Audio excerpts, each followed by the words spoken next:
Hey, what's up everyone? Kobanamani456 here today, presenting to you all a very special video, as I am showcasing StarFox Zero for the Nintendo Wii U, which is without a doubt one of Nintendo's biggest releases this year, and pretty much one of their only releases for the Wii U, as Nintendo's E3 press conference was pretty lackluster, didn't have too many big announcements or surprises, but I can say that this game is very fun, and I am really excited about its arrival on Nintendo's console.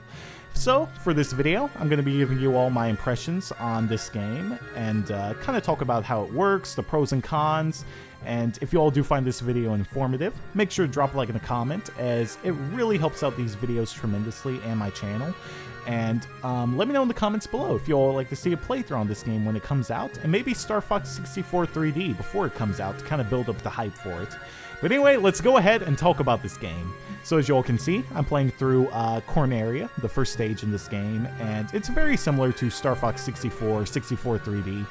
And yeah, it's pretty fun. It's basically classic Star Fox, but the big thing about this game is that they've added transformations and gyroscope controls. So I could actually go on land by, I believe, pressing up on the control pad. I believe that's the button. It was either up or A.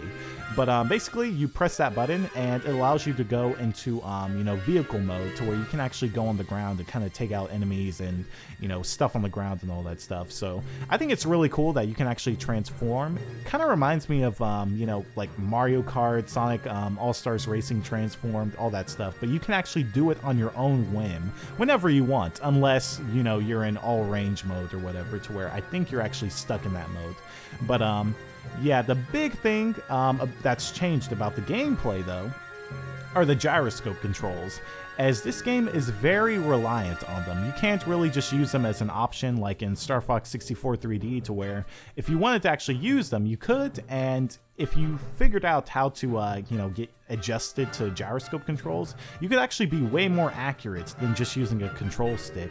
But with this game, it kind of forces you to use them if you want to actually do well, because if you look on the gamepad, you'll see a first-person view, which allows you to aim more precisely and kind of get a zoom in on what's coming up ahead a lot better than what's actually on the top screen. While on the top screen, it's a bit easier to actually guide your R-Wing around.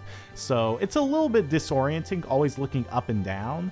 And that's why my gameplay is a little bit, it's not too stellar right now. I'm kind of bumping into things all the time and, yeah, I'm kind of failing a lot, so I apologize about that, but like I said, it's just something you gotta get used to, because gyroscope controls were a little bit twitchy too when I was using them, so it was just kind of like, woo, woo, woo, just all over the place, just, man, slipping all over, all that lube. But anyway, okay, so right now I'm just kind of boosting in the air, going through the rings and all that stuff. Phase 1 is completed, and we are going to Phase 2. So this is the only mission that I actually recorded, because it is pretty much the longest mission that was available at the time. And the line for Star Fox was insane, considering it was pretty much the biggest thing that Nintendo had on the show floor. The line was around 5 to 6 hours long, but thankfully, because I was media, I had a much shorter line, so I waited about an hour to play this game, but I would have had to wait another hour in order to play another mission. But here we are in all range mode. We got to take out 10 enemies in the air, and then soon afterwards we're gonna have to go on the ground. And like I said, that's where it's going to show the transformation. So it's kind of I don't know.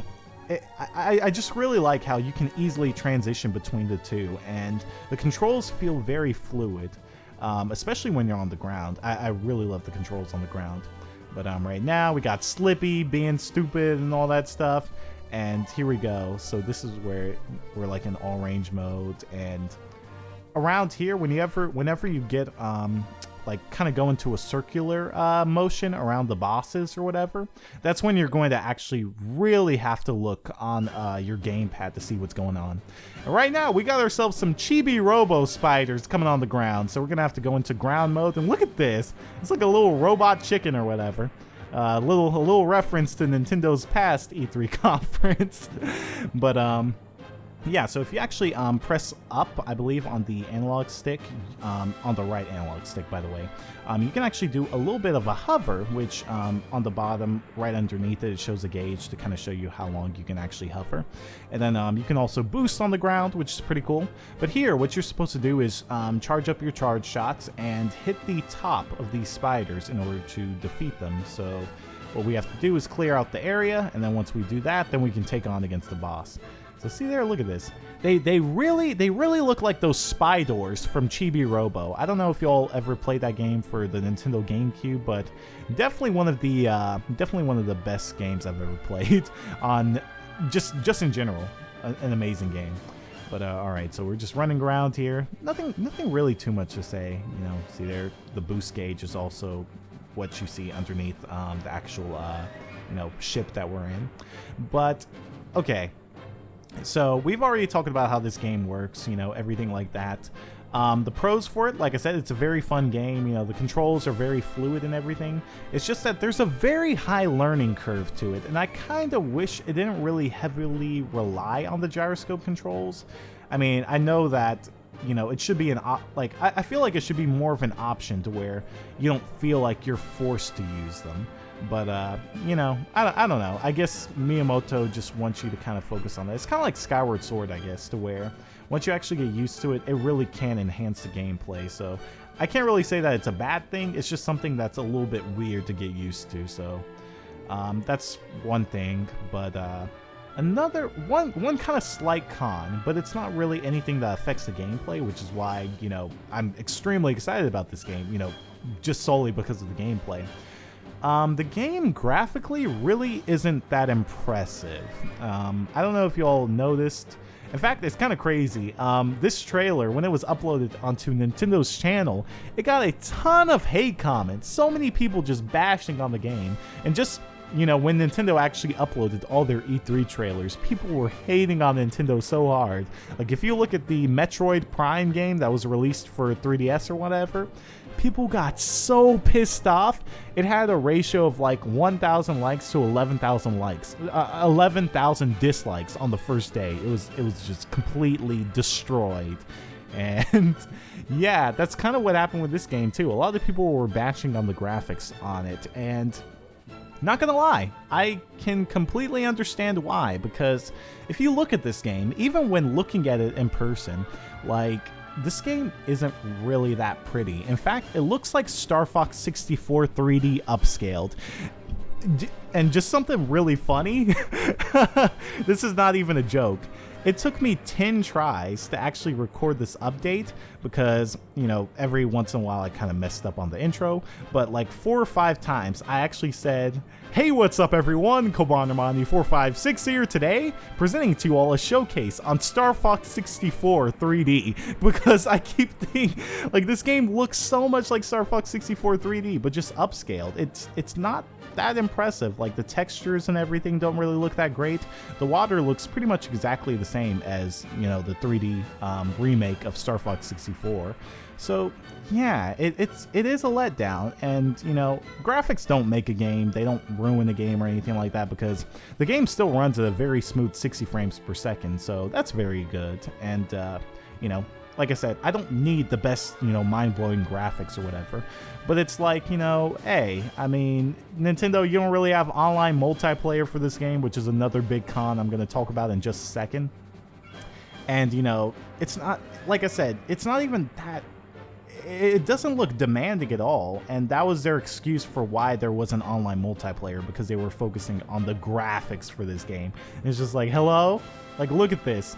This does not look that amazing. Like, Xenoblade Chronicles X looks way better, just environment-wise and everything. And, I don't know. I just wish they did a bit more, because Star Fox games have always looked, like, really pretty, and, you know, I really was hoping that they would have pushed, you know, the limits for the Wii U, but sadly that's not the case.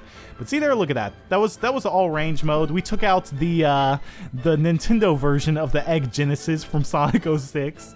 And that's where you pretty much have to look at the gamepad in order to actually do well. And hey, there's me looking nice and snazzy. I'm getting more buff. That's why I've been gone for a while, because I've been exercising a lot. So my apologies on that. But yeah, the boss fight was actually really fun. As you kind of saw, you just kind of shoot down the cannons and all that stuff that are there. Once you take down the cannons, a bit, you know, each part of the boss, like each part of the actual ship kind of falls apart. And once you take down all, I believe, 5-6 parts, that's when you pretty much defeat the boss. So, yeah. But pretty much the pros for this game, it's extremely fun. I think the gyroscope controls, once you actually get used to them, are going to enhance the experience and make it a lot more fun. It just has a really high learning curve, which may be a turnoff for a lot of people. So it's kind of like a pro and a con at the same time. But, you know, just something that depends on the player's level of experience with gaming. You know, another thing, like I said, I don't know. It just... I love the transformations. That's what I really like a lot. The transformations are really cool, and I think that's a great addition. But the cons for it's just graphically, it's not too impressive. Like I said, it's kind of disappointing in a way, but at least it runs smooth. So it's not like there are any frame rate slowdowns or anything like that. And then, why does this game not have online multiplayer? That is what just throws me off so much, because it's like, you look at StarFox 64 3D, the reason why that game didn't have online multiplayer was because Miyamoto said, yeah, we're focusing on the graphics for the 3DS version, and then that's the same reason for this, but it just looks like an upscaled StarFox 64 3D. It doesn't look that amazing, so that's something that does bother me a lot. I think this game would have really benefited from online. It would have added a lot more replay value to the game, and I think brought even more potential buyers, because, you know, Nintendo needs more online experiences for their Wii U. Like, you know, they miss out on so many things. Like, you know, Super Mario 3D World could have been online. You know, New Super Mario Bros. U could have been online. Mario Party 10 could have been online. Like, just imagine how much money they would have made on Mario Party 10. Even more money than what they made if they made it online. I'm pretty sure so many people would have bought that game. And that's, I feel like this game desperately needs it.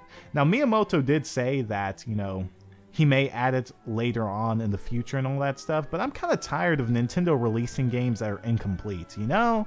Like, you look at Splatoon, and, you know, a lot of people have said that the game is really fun, you know? It's fun and all, but there's so many problems with, you know, playing with friends and just how the online system works. Like, there needs to be a lot more polish. And, you know, Nintendo's released updates and all that stuff that actually have info on the disc, but then they just release it later on or whatever. And it's just like, hello? Like, Nintendo, what the heck are you doing? You're like pulling a Capcom and an EA on us. Like, you gotta chill, Nintendo. Like, actually release those full games, release games complete, you know? And that's just something that you know, hey, maybe we will get online multiplayer for this game, but it should, I think it should have been available from the start. But that's just me. You know, some people may disagree with me on the whole online multiplayer thing, but, you know, I feel like this is, you know, 2015. This is something that should be a standard. It shouldn't be like to where, you know, we're playing a Nintendo game, we're just like, I wonder if this game is going to have online, or just be like, oh, we already know this game's not going to have online because Miyamoto is kind of stupid with this, oh, people should only play multiplayer, you know, in the living room together and all that stuff, which is, I mean, I understand that you want people to play like that, but come on, give people an option. Don't be so close-minded with that. Because this game does actually support co-op, but apparently you're in the same ship. So I don't even know how that works. That's going to be weird. So, you know, I've never wanted to be biased or anything like that with games and just kind of sugarcoat everything. I'm going to tell you all exactly what I think is right and what I think is wrong, and that's what I'm doing here, so hopefully people don't get too upset with what I said. Just remember, it's an opinion, not fact, so let me know down below what you all think. Is there something that's a little bit, you know, of a letdown with this game, or what are you most excited for? In fact, let's talk about the good things with this game, you know? And that's the gameplay. It's an amazing game. StarFox has always been amazing, and I am so ready for this game to be coming out. But, you know, as always, I gotta be fair. You know, I have to be honest with you all. I'm not gonna, you know, just be super fanboy or whatever. But anyway, enough of my rambling. Hope you all did enjoy this video. Like I said, if you did, drop a like and a comment. I'm going to try and start uploading a lot more frequently over this week. It's just been a little bit difficult because I just got back from E3 and all that stuff where I did play this game. And been exercising. Then soon I gotta go to Chicago and record some Yoshi's Woolly World with Sully and all that stuff. It's just I've just been so busy and I've been like drained, but I'm gonna try and be as consistent as possible and hopefully get, you know, all these playthroughs coming out rolling for you all very soon in the weekly series. But anyway, thanks again for watching. See you all. Have a good day. Peace, Republic of Kobandermites, and take care.